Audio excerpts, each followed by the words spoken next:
Panginoon, buong sandaigdigan. Awitan ang Panginoon at purihin ang kaniyang ngalan. Ipahayag ang kanyang pagliligtas sa lahat ng panahon. Magsiawit kayo sa Panginoon ng isang bagong awitin. Magsiawit kayo sa Panginoon, buong sandaigdigan. Mga kapatid, simulan natin ang ating pagdiriwang sa ngalan ng Ama, ng Anak, at ng Espiritu Santo. Amen. Ang pagpapala ng ating Panginoong Jesucristo, ang pag-ibig ng Diyos Ama, at ang pakikipagkaisa ng Espiritu Santo, naway sumainyong lahat. At sumaiyo rin. Sa mga naririto po, gayon din na mga sumusubaybay sa atin sa pamamagitan ng live streaming sa Facebook, YouTube, Twitter, at TV Maria, magandang umaga po sa inyong lahat. At sa mga kapatid nating nasa ibang panig ng daigdig, isang mapagpalang araw po. Mga kapatid, tinipon tayo bilang kaanib ng angkan ng Diyos. Kaya dumulog tayo sa maawaing Panginoong nagpapatawad ng lubos. Sinugong tagapagpagaling sa mga nagsisisi, Panginoon, kaawaan mo kami. Panginoon, kaawaan mo kami. Dumating na tagapag-anyayang mga makasalanan ay magsisi. Kristo, kaawaan mo kami. Kristo, kaawaan mo kami. Nakaluklok ka sa kanan ng Diyos Ama para ipamagitan kami. Panginoon, kaawaan mo kami. Panginoon, kaawaan mo kami. Kaawaan tayo ng makapangyarihang Diyos, patawarin tayo sa ating mga kasalanan at patnubayan tayo sa buhay na walang hanggan. Amen. Manalangin tayo. Ama naming makapangyarihan, ginawa mong mag-alap sa pagmamalasakit sa iyong tahanan, sa pagbibigay liwanag sa iyong sambayanan, at sa pagdaragdag sa liwanag na ito, ang abad na si San Bernardo. Bilang tugon sa kanyang pagdalangin, pag-alabin mo rin ang diwa naming sa lubos na pagtahak sa landas, na dapat taluntunin ng mga anak ng liwanag, sa pamamagitan ni Jesucristo, kasama ng Espiritu Santo, magpasawalang hanggan. Amen. Magsiupo muna po ang lahat.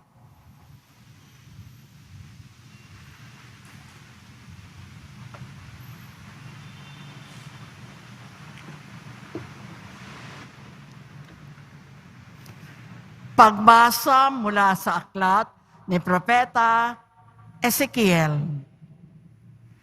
Dinala ako ng lalaki sa tarangkahan sa gawing silangan. Doon, nakita kong dumarating mula sa silangan ang kaningningan ng Diyos ng Israel, parang ugong ng malaking baha.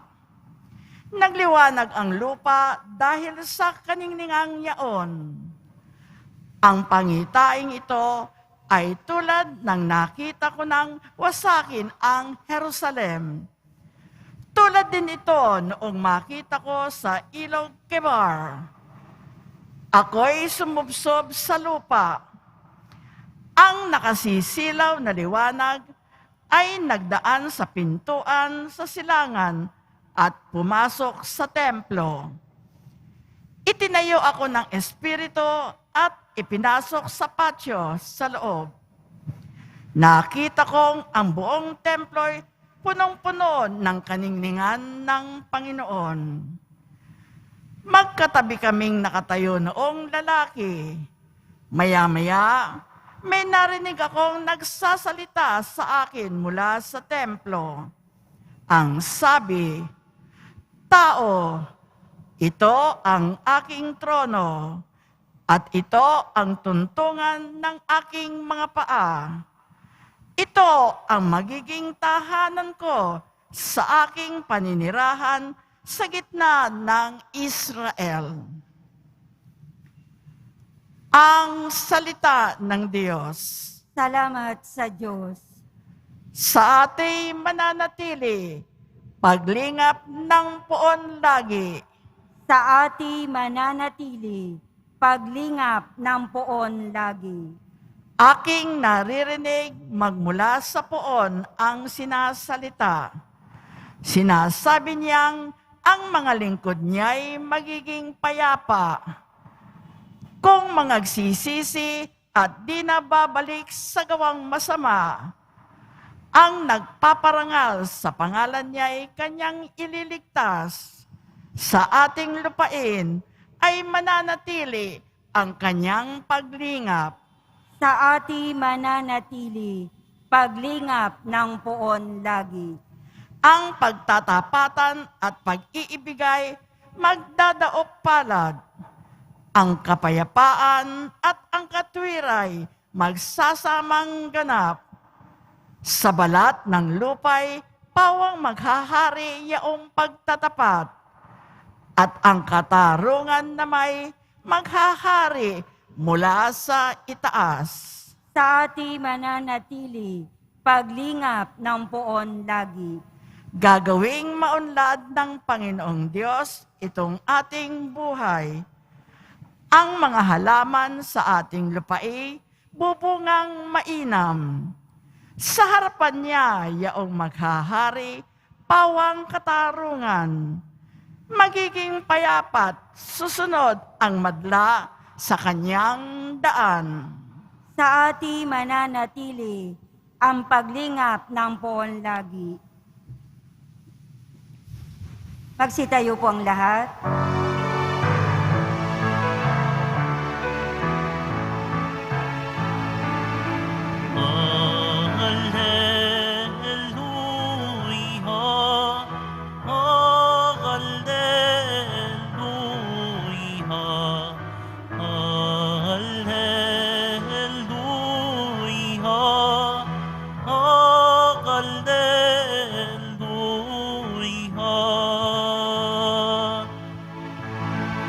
Tayo'y may iisang Ama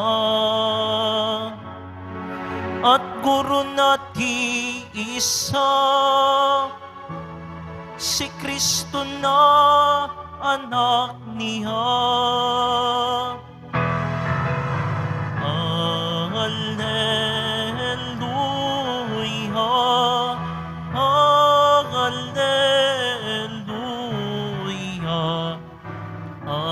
Alleluia, Alleluia.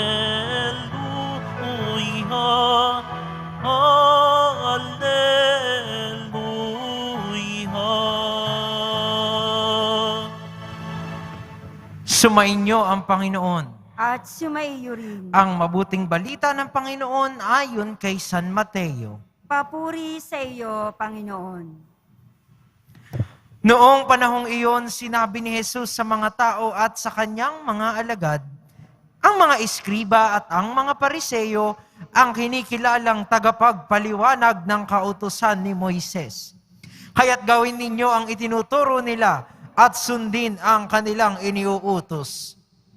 Ngunit huwag ninyong tularan ang kanilang gawa, sapagkat hindi nila isinasagawa ang kanilang ipinangangaral.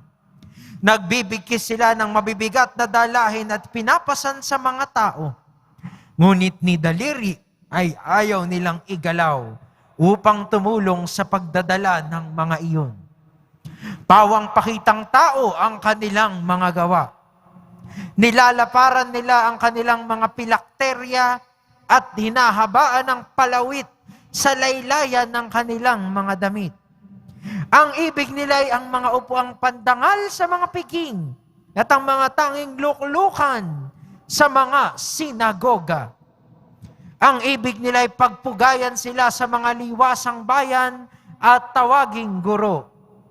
Ngunit kayo, huwag kayong patawag na guro, sapagkat iisa ang inyong guro at kayong lahat ay magkakapatid. At huwag ninyong tawaging ama ang sinumang tao sa lupa, sapagkat iisa ang inyong ama, ang amang nasa langit. Huwag kayong patawag na tagapagturo, sapagkat iisa ang inyong tagapagturo, ang Mesiyas.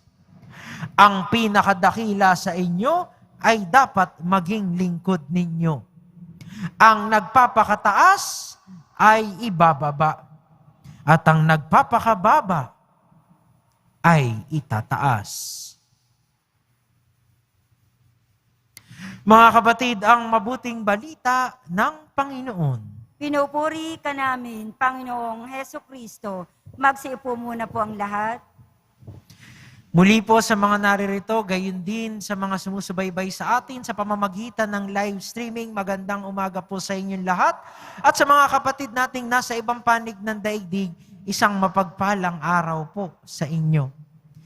Buhay ba sa ating araw-araw na karanasan ang ating pananampalataya?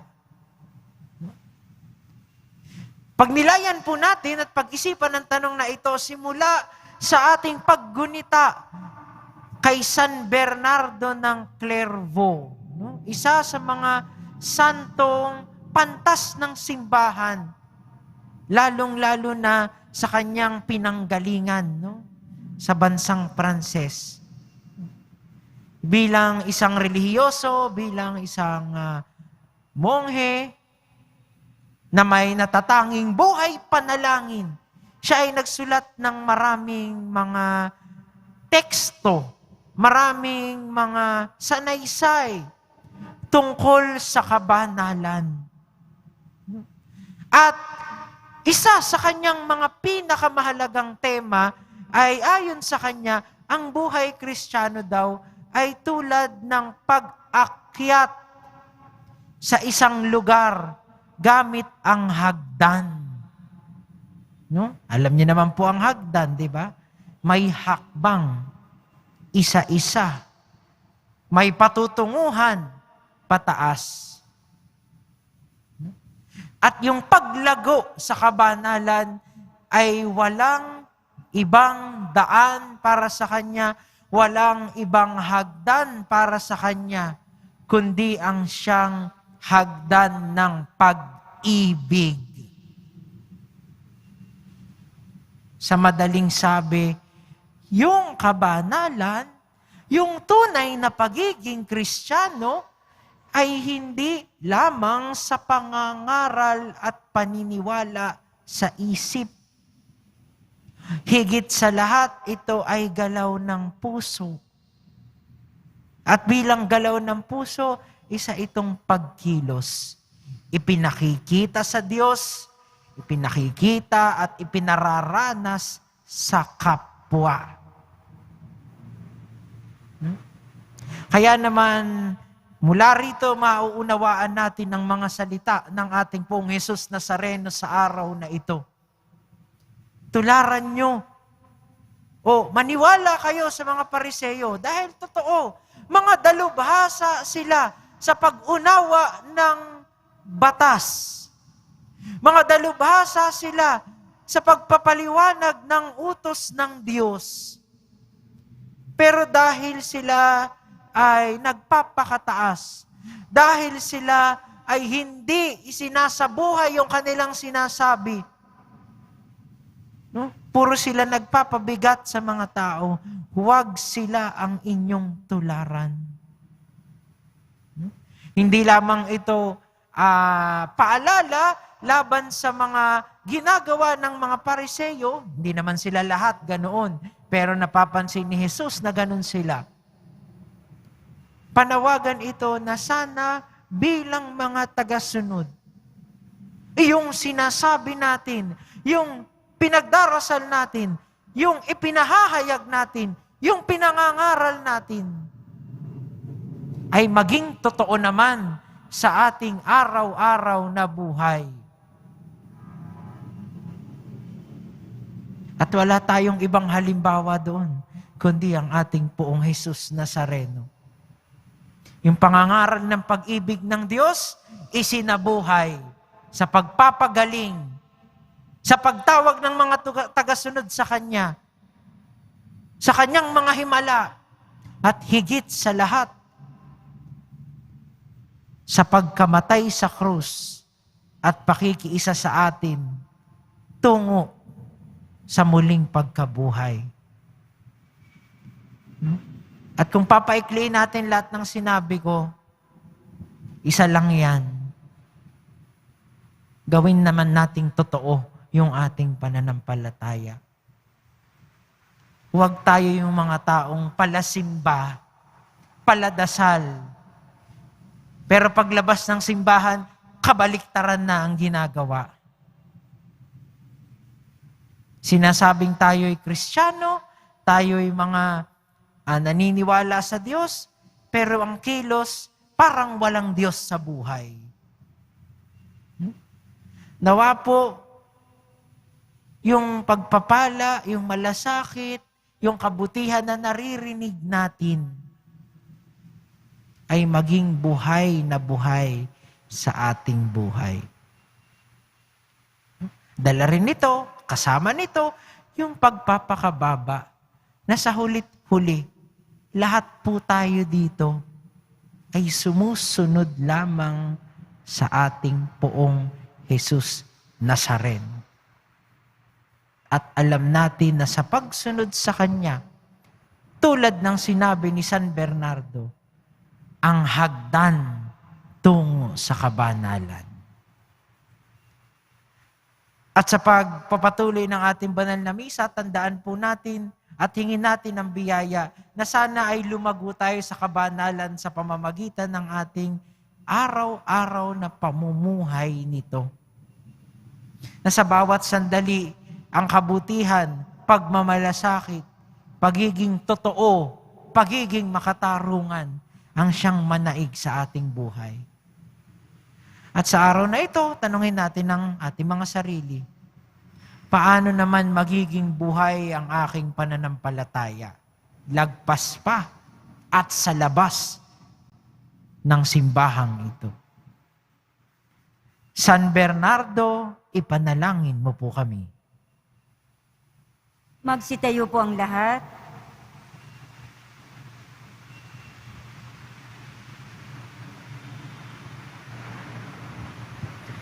Mayroon tayong isang ama sa langit at isang guro, ang kanyang bugtong na anak.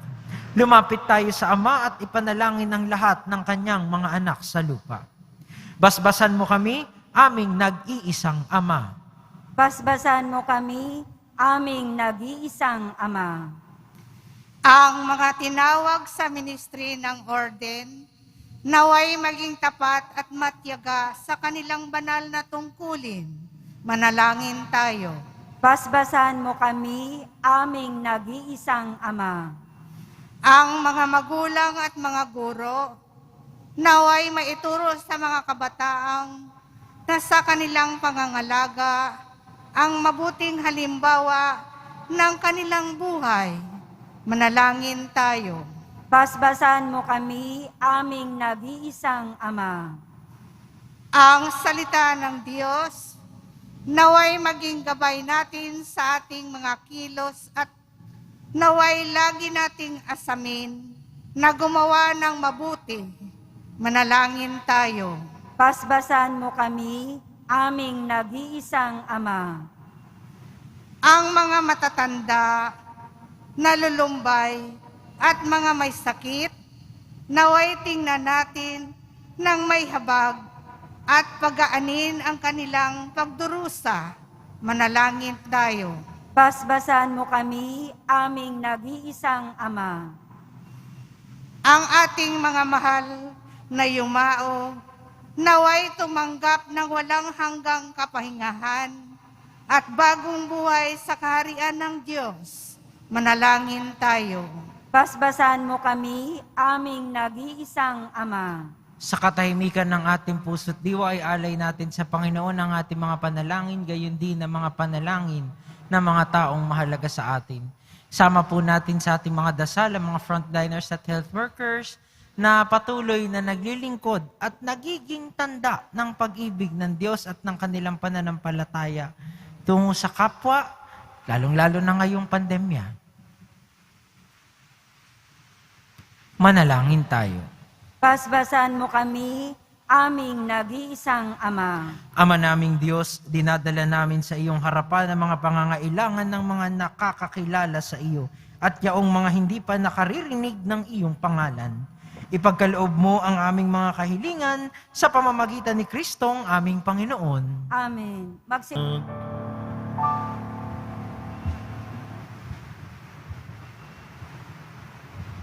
Magsitayo po ang lahat. Manalangin kayo mga kapatid upang ang paghahain natin ay kalugdan ng Diyos amang makapangyarihan. Tanggapin nawa ng Panginoon itong paghahain sa iyong mga kamay, sa kapurihan niya at karangalan, sa ating kapakinabangan at sa buong sambayanan niyang banal. Ama naming lumikha, inihahain namin ang pananda ng pagkakaisa at kapayapaan. Ngayong ginugunita namin ang abad na si San Bernardo, na sa salita't gawa ay nagsikap pagkasunduin ang simbahan sa pamamagitan ni Jesucristo kasama ng Espiritu Santo magpasawalang hanggan. Amen. Sumainyo ang Panginoon. At sumaiyo rin. Itaas sa Diyos ang inyong puso at diwa. Itinaas na namin sa Panginoon. Pasalamatan natin ang Panginoong ating Diyos. Marapat na siya ay pasalamatan. Ama naming makapangyarihan, tunay ngang marapat na ikaw ay aming pasalamatan. Ang pagpaparangal sa iyong kabutihay, lagi mong pinaalingaw-ngaw sa iyong sambayanan. Sa pagkakaroon ng mga kaanib na maaasahan at tapat, tulad mo sa pananagutan, upang magbunga ang punyagi ng iyong anak, na sa iyong pag-ibig kami makatulad. Ang mga banal na tao'y tumutulong sa lahat, sa pagbibigay halimbawa't pananalangin wagas. Kaya kaisa ng mga anghel na nagsisiawit ng papuri sa iyo nang walang humpay sa kalangitan, kami nagbubunyi sa iyong kadakilaan. Santo, Santo, Santo, Panginoong Diyos ng mga hukbo, napupuno ang langit at lupa ng kadakilaan mo, hosana sa kaitaasan. Pinagpala ang naparirito sa ngalan ng Panginoon, hosana sa kaitaasan. Magsilod po ang lahat. Ama naming banal, ikaw ang bukal ng tanang kabanalan. Kaya't sa pamamagitan ng iyong Espiritu, gawin mong banal ang kaloob na ito upang para sa aming maging katawan at dugo ng aming Panginoong Hesukristo. Bago na niya pinagtiis ang kusang loob na maging handog, hinawakan niya ang tinapay. Pinasalamatan kaniya. Pinaghati-hati niya iyon, iniabot sa kanyang mga alagad at sinabi, "Tanggapin ninyong lahat ito at kanin. Ito ang aking katawan na ihahandog para sa inyo."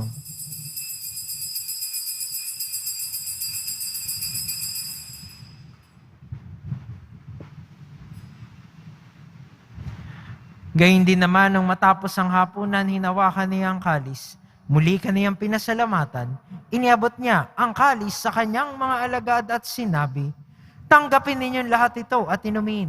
Ito ang kalis ng aking dugo, ng bago at walang hanggang tipan. Ang aking dugo na ibubuhos para sa inyo at para sa lahat sa ikapagpapatawad ng mga kasalanan. Gawin ninyo ito sa pag-alala sa akin."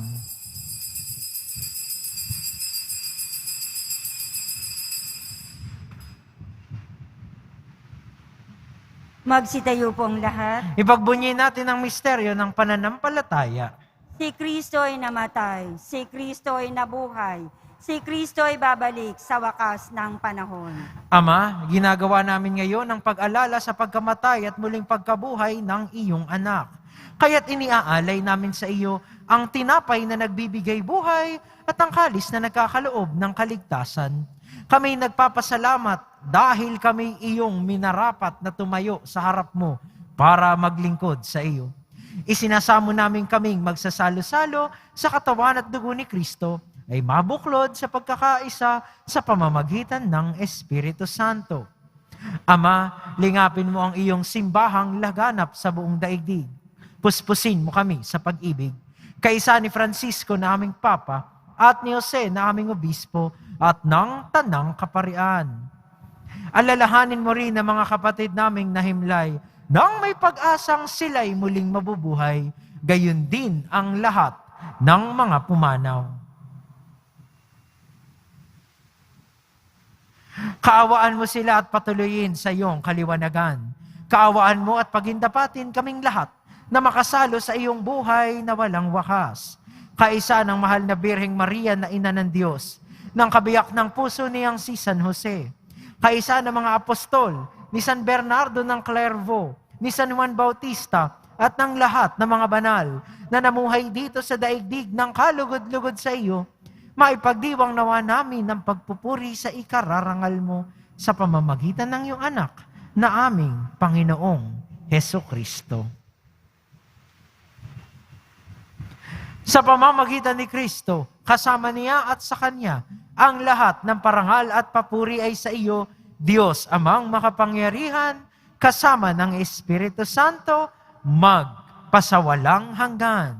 Amen.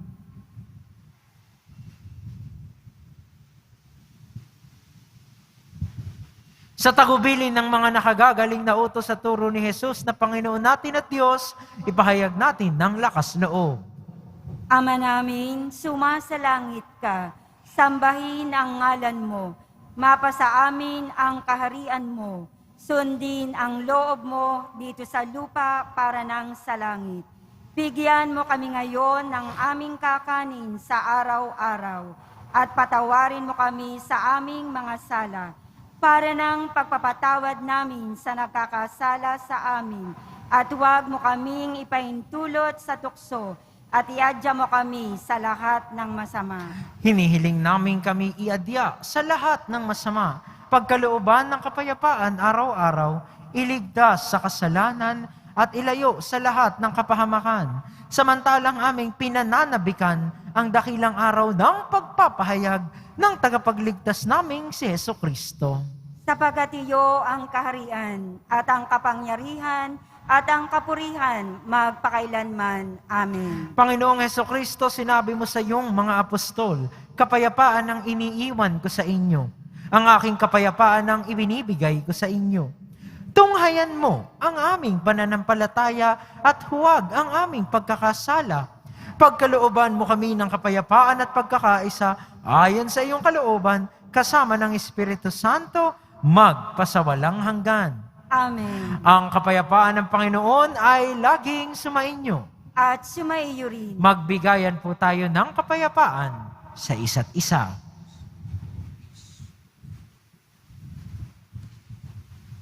Kordero ng Diyos na nag-aalis ng mga kasalanan ng sanlibutan, maawa ka sa amin.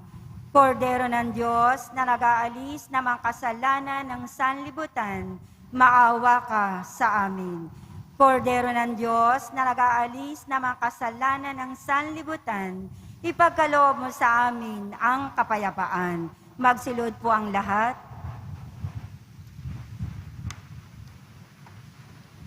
Mga kapatid, ito ang kordero ng Diyos.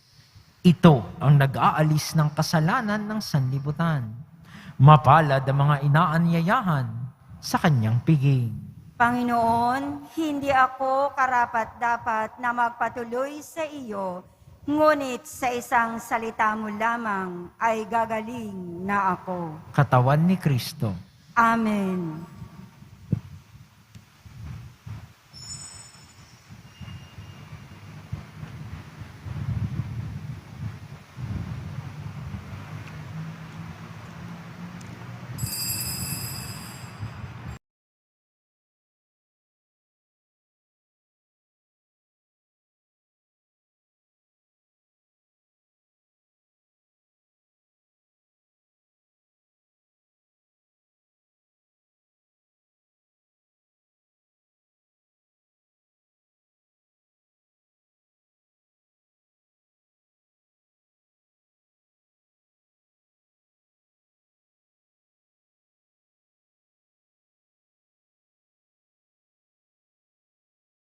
Manalangin tayo. Ama naming mapagmahal, ngayong napagsaluhan na namin ang bigay mong pagkaing banal sa pagdiriwang ng paggunita kay San Bernardo, maganap nawa sa amin ang dulot nitong kapakinabangan upang kaming pinalakas ng kanyang mga halimbawa at tinuruan ng kanyang mga tagubilin ay maging masidhing mangingibig sa iyong salitang nagkatawang tao at nabubuhay kasama ng Espiritu Santo magpasawalang hanggan. Amen. Sumainyo ang Panginoon. At sumaiyo rin. Magsiyuko para sa pagbabasbas.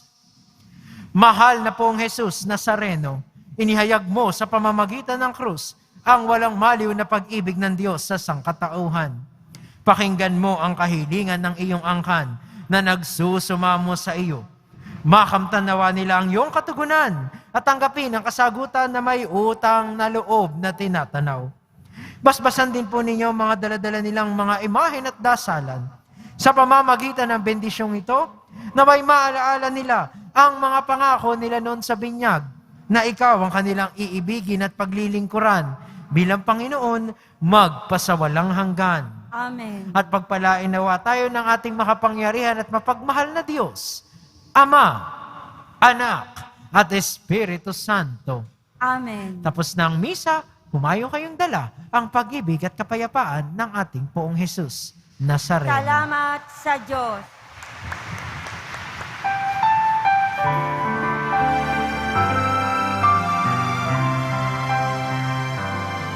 Nuestro Padre Jesus Nazareno, sinasamba ka namin, pinipinto ka namin, aral mo ang aming buhay at kaligtasan. Nuestro Padre Jesus Nazareno, iligtas mo kami sa kasalanan. Ang krus mong kinamatayan ay sagisag ng